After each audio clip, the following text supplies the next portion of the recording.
What happens when you use money to attract women? Let's discuss this. Money has been a symbol of status and power for thousands of years. And for thousands of years, women have desired wealthy men. It makes sense. Money makes the world go round. A man with money provides stability and better standard of living. He can support children. He can offer new experiences.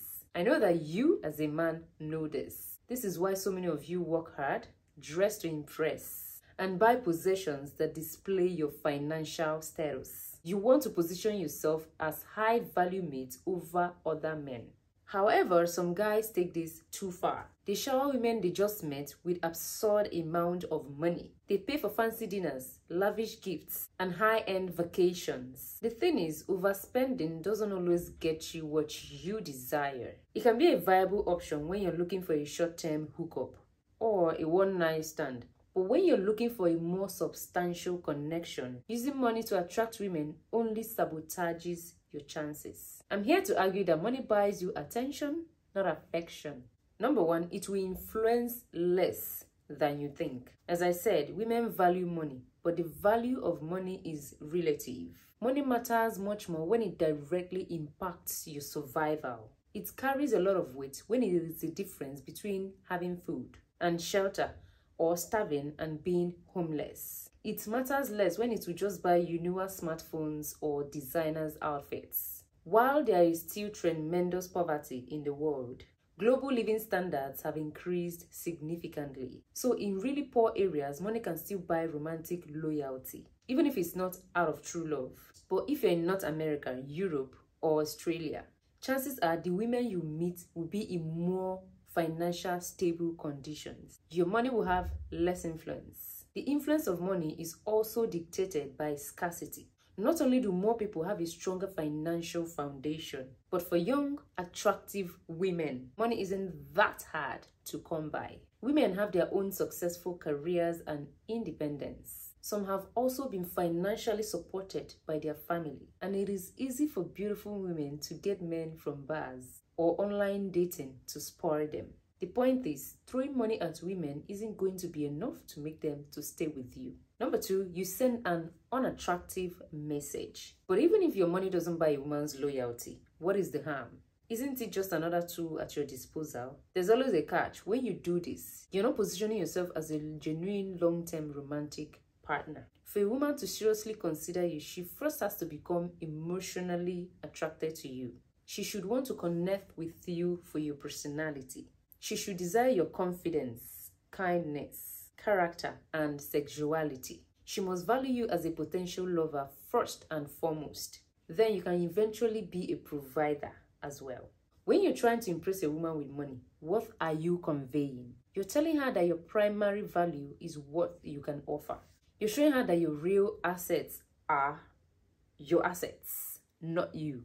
And the fact that you give up those assets so readily to someone you barely know tells her you don't really value yourself. You are desperate. Because any man who has worked hard for his money wouldn't give it up so frivolously. When you position yourself as a man who buys a woman off, she won't see you as the top shelf guy she wants. She knows how it feels to be truly attracted to a guy. And she'll know that she's not attracted to you in the same way. You will always be the backup plan whose primary role is to provide for her.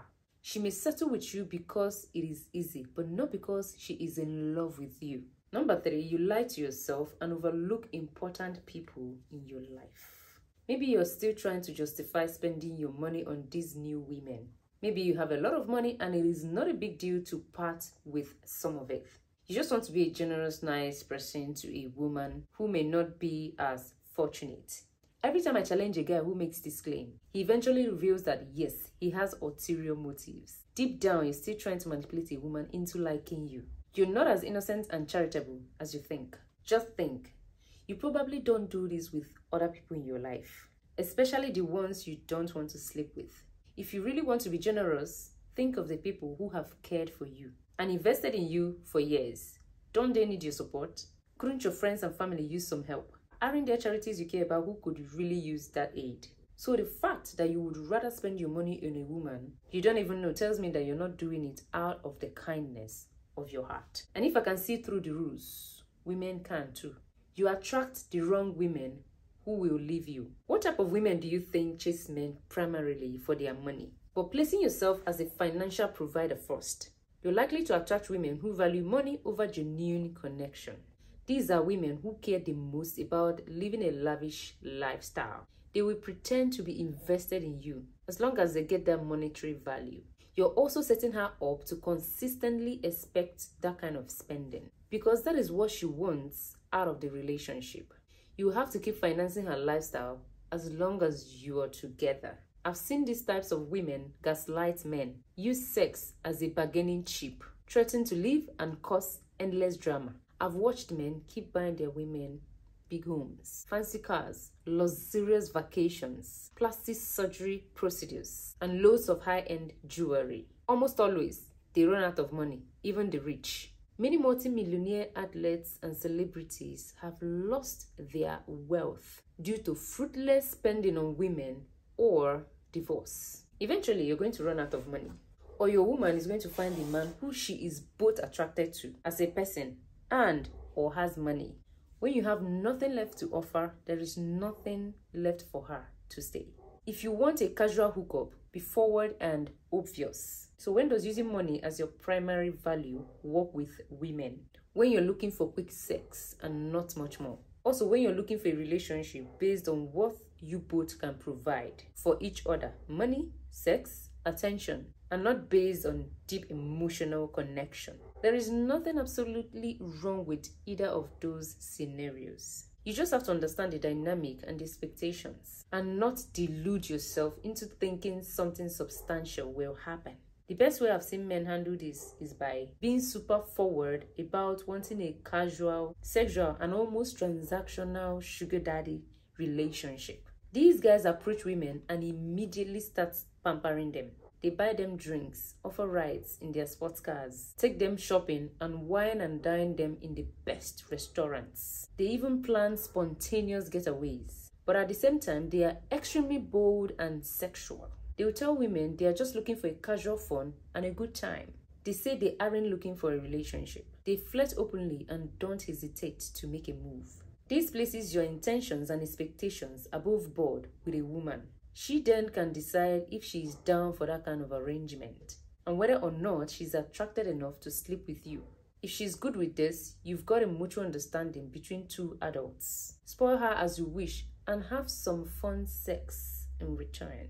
If you want to date her, don't lead with money. If you want to date a woman for real or find a long-term healthy relationship, you need to change strategies. You have to offer your personality as your primary value. Focus on building a connection by listening well and being an engaging conversationalist. Show her your courage by being a more assertive leader. Turn her on by flirting with her. You alone should be enough to attract her, but don't be too erotic with your flirting because that's a turn off for me. If you can't accomplish that, she's just not that into you. Let her recognize your financial status passively. She can learn about it when you tell her about your career. She can see it in your car, your clothes, or when you invite her back to your place. She can even feel it in the way you carry yourself. That way, she sees your potential of being a provider, without it being the only thing you have to offer. But if you're stingy, that's a turn off. You're showing you have self-worth by not trying to win her over with money. This doesn't mean you have to be a cheapskate. You can pay for a drink or a meal on a date. You can pay for her museum ticket or take her to a local music show. But you shouldn't be doing anything extravagant during the first few dates with a woman you're serious about. You can invest your money in her after she's invested in you. That means she shows you interest, vulnerability, and emotional intimacy. Give yourself time to see if you connect to who she really is, especially after the initial infatuation wears off. And even then, I would caution being the man who constantly spoils his partner. You should balance being fiscally responsible with indulgence. Because if you don't value your money, why should she? Once she sees you as her ATM, you will never be the man of her dreams. And as usual, let's argue in the comment section. What do you think about this video? I know that you guys are going to come for me. Like my video, share my video. I'm going to see you next time in my next video. But before the next video, let's see in my comment section. Bye.